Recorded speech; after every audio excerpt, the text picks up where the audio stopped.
아니 솔직히 1000만원으로 SUV면 이 셋밖에 없어요.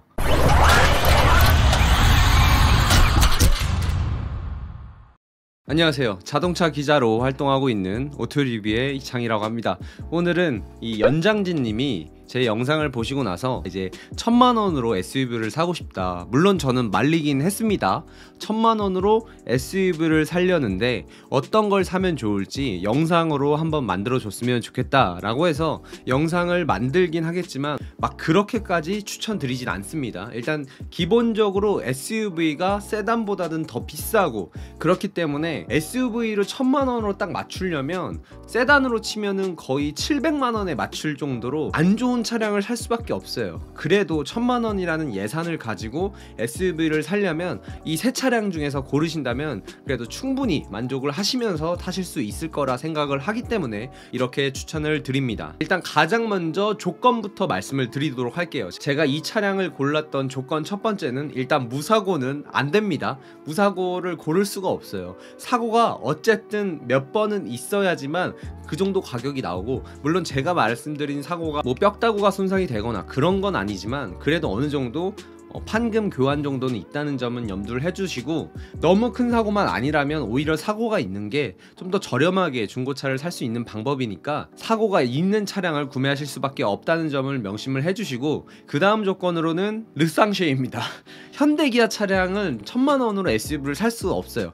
물론 살 수 있겠지만 키로수가 막 15만 20만 정도 되는 차량이 SUV가 1000만원 정도 되기 때문에 현대기아는, 그래서 르노, 삼성, 쌍용, 쉐보레 이 세 가지 브랜드가 그나마 차량의 감가상각이 정말 많이 되는 편입니다. 현대기아보다 신차가는 좀 비싸지만 오히려 감가상각이 훨씬 많이 돼서 같은 연식을 구매했을 때는 현대기아보다 오히려 가성비가 좋다는 점에서 이 세 가지 차량 모두 다 르쌍쉐 차량이란 점은 명심을 해주시고요. 그래도 사고가 조금은 있을지 몰라도 다 15년식 이상의 11만 키로수 이하로 선정을 했습니다.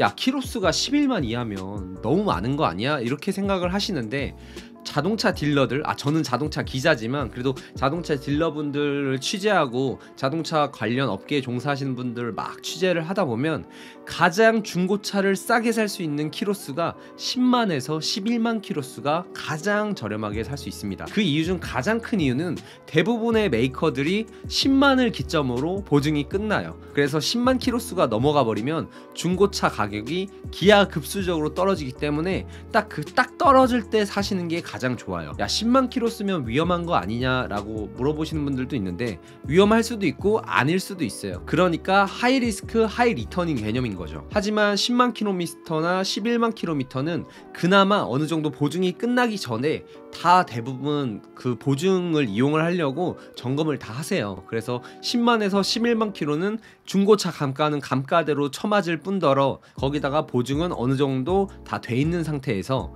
대부분의 많은 분들이 10만에서 11만 키로수를 사고 나서 17만에 팔면은 딱 적당합니다. 왜냐면 자동차, 특히 우리나라는 자동차가 20만 키로수가 넘어가면 안 팔려요. 그러니까 싸다 비싸다의 개념이 아니라 그냥 안 팔리기 때문에 10만에서 11만 키로에서 구매를 하셔서 17만 정도에서 판매를 하시는 게 가장 베스트다 라고 생각을 해서 저는 15년식 이상의 키로수 11만 이하로 선정을 했습니다. 네, 그러면 바로 제가 추천드리는 1000만원으로 살 수 있는 SUV 첫 번째는요,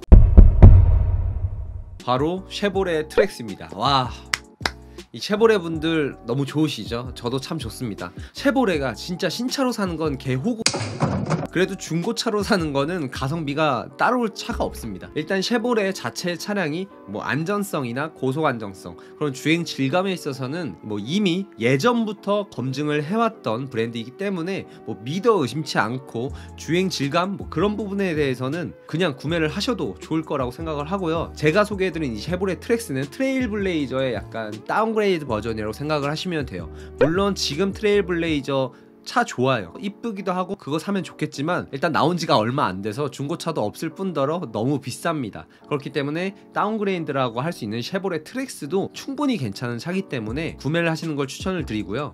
제가 추천드리는 거는 쉐보레 트랙스의 15년식 가을부터 생산을 해서 16년식, 그러니까 15년식 말에서 16년식에 해당되는 연식과 키로수는 5만에서 7만 키로수 정도에 해당되는 차량을 구매하시는 게 좋고요. 엔진은 1.6 디젤에 등급은 LTZ로 구매하시는 걸 추천드립니다.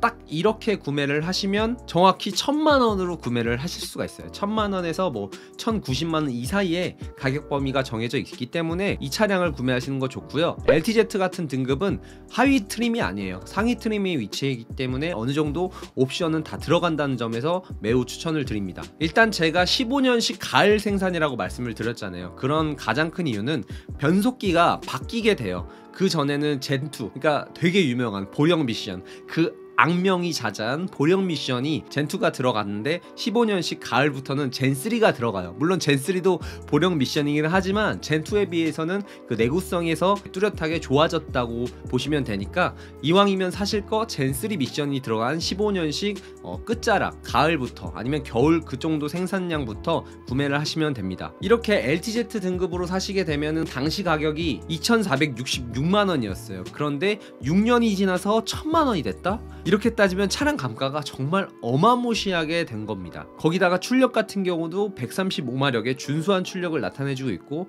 디젤 엔진이기 때문에 32.8 토크가 나와요. 토크가 엄청 센 거예요. 32.8이면. 왜냐면 소형 SUV이기 때문에 공차 중량이 1400km밖에 안 됩니다. 그 1400km를 토크발 32.8로 밀어붙인다고 생각을 하시면 되고요. 거기다가 연비 또한 14.1이라서 매우 준수한 성능을 나타내고 있고 쉐보레 특유의 장점인 쉐슬람을 양성할 수 있는 가장 큰 장점, 주행 질감과 고속 안정성. 거기다가 이 쉐보레 트랙스가 15년도에 IIHS에서 가장 안전한 차로 등극이 됐기 때문에 뭐 안전성 측면이라든지 고속 안정성, 주행 질감이라든지 이런 부분들에 대해서는 전혀 걱정을 안 하셔도 됩니다. 딱 이 정도 LTZ 등급으로 사시게 되면 뭐 내비게이션 있지, 뭐 열선 시트 있지, 후방 카메라 있지, 가죽 시트 있지, 웬만한 옵션은 다 있다는 점. 하지만 스마트 키가 없습니다. 이 점은 약간 아쉬울 수도 있겠는데 뭐 1000만원으로 SUV 사는 거면 뭐 그냥 그럭저럭 넘어가도 된다고 생각을 해요. 거기다가 제가 가장 좋다고 생각했던 장점 중에 하나가 전고가 되게 높아요. 전고가 무려 1670입니다. 이 정도가 얼마나 큰 거라고 생각을 하시면 되냐면 같은 동급 소형 SUV 중에 코나가 있죠. 코나의 전고는 1550입니다. 그러니까 무려 12cm나 전고 차이가 나는 거죠. 거기다가 우리 레이 타보신 분들 아실 테지만 레이가 천장이 되게 높죠. 근데 레이도 전고가 1700이에요 쉐보레 트랙스랑 전고 차이가 3cm밖에 차이가 안 나요. 그러니까 쉐보레 트랙스는 소형 SUV 중에서도 전고가 가장 높기 때문에 여러분들이 차박을 하기에도 용이해요. 사실 우리가 차박을 할 때는 넓이가 중요한 것도 중요하지만 사람이 앉을 수 있냐 없냐, 이게 가장 큰 차이가 나타나게 되는데 그런 면에서 쉐보레 트랙스는 앉을 수 있다는 점에서 차박에서 가장 용이하다, 이렇게 생각을 하시면 됩니다. 가장 치명적인 단점은 아무리 젠2에서 젠3로 변하면서 내구성이 비약적으로 상승을 했다 하지만 아직까지도 젠3 이 보령 미션 때문에 고통을 받고 있는 소비자들이 있는 거는 분명합니다. 그래서 여러분들이 구매를 하실 때 미션이 어느 정도 보증이 다 끝났을 거잖아요. 10만이 넘어가니까. 그래서 그 전에 보증이 어떻게 됐는지 소리를 잘 들어보시고, 이거는 초보자분들이 사시는 게 좀 힘들 수도 있어요. 그래서 뭐 중검단이라든지 그런 데서 돈을 한 5만원에서 10만원 주면은 같이 가주거든요. 그런 분들은 그래도 전문가니까 미션의 상태가 어떤지 소리만 들어도 잘 파악을 하실 수 있고, 뭐 하체를 들어올려서 누유가 있는지 없는지 이런 거는 다 판별을 해주시니까 돈이 조금 더 들더라도 중검단이라든지 차를 잘 아시는 지인이랑 같이 가시는 걸 추천을 드립니다. 그리고 그 다음 단점으로는 뭐 단점이라고 하기도 민망하긴 한데 현대기아보다는 수리비가 비싸요. 막 그렇다고 해서 뭐 이게 벤츠 BMW냐 뭐 이런 건 아니지만 현대기아의 수리비랑 비교를 하면 공임은 비슷하지만 수리 품목의 단가 자체가 현대기아보다 한 1.2배에서 1.5배 사이로 좀 비싸다는 점, 이게 엄청 부담되는 정도는 아닐 수 있겠지만 그래도 단점으로 꼽아봤습니다. 그리고 쉐보레답게 실내 인테리어가 정말 구립니다. 그래서 저는 쉐보레가 왜 실내 디자이너를 안 인테리어 자체가 너무 투박하다는 점, 이 점은 좀 단점으로 꼽고 싶네요. 그래서 이렇게 결론적으로 쉐보레 트랙스는 제가 생각했을 때 가장 큰 장점으로는 엄청난 감가상각, 그리고 엄청나게 좋은 주행 질감. 솔직히 이 정도 급에서 이 정도 주행 질감을 나타내주는 차가 없습니다, 쉐보레가. 그래서 이 주행 질감과 안정성에 있어서만큼은 최고니까 여러분들이 1000만원으로 이 차량을 구매를 하신다면 메리트가 장난 아닐 거예요. 네, 그럼 제가 다음으로 추천드리는 1000만원으로 살 수 있는 SUV 두 번째는요, 바로 르노 삼성의 QM3입니다. 이야, QM3가 여기서 나와? 제가 QM3를 정말 안 좋아하거든요. 제 차가 XM3잖아요. 저는 이 차량을 보면서 아니 유럽 사람들은 차를 타는 거야? 이걸 어떻게 타지? 이 정도가 생각이 될 정도로 우리나라랑 너무 안 맞아요, 성향 자체가. 일단 이건 뭐 단점 얘기해서 말씀드리도록 하고, 아무튼 제가 QM3를 추천드리는 것 중에 가장 큰 이유는 아까 말씀드렸다시피 감가상각이 미쳤습니다. 그래서 딱 1000만원으로 차량을 구매하고 싶으시다면 16년식에 7만 킬로수가 되는 RE 등급 차량을 사시면 됩니다. RE 등급으로 따지면 당시 가격이 2420만원이었어요. 파워트레인은 90마력에 22.4토크 나옵니다. 아까 쉐보레 트랙스가 135마력에 거의 33토크가 나온 거랑 비교를 하면 정말 뭐 경차 수준의 마력이라고 생각하실 수도 있는데, 대신에 연비가 깡패예요. 연비가 17.7이 나옵니다. 사실상 요즘 나오는 디젤 엔진에는 뭐 SCR 들어가고 DPF 들어가기 때문에 이런 환경 규제를 맞춰야 되기 때문에 연비를 이 정도까지 뽑아내질 못하는데, 이 당시만 하더라도 그렇게 규제가 빡센 편은 아니었기 때문에 연비 17.7의 디젤 엔진 차를 구매를 하실 수 있다는 점. 대신에 90마력이에요. 정말 답답합니다. 물론 공차 중량이 쉐보레 트랙스는 1400이 넘는 거에 비해서 QM3는 공차 중량이 1300km밖에 안 됩니다.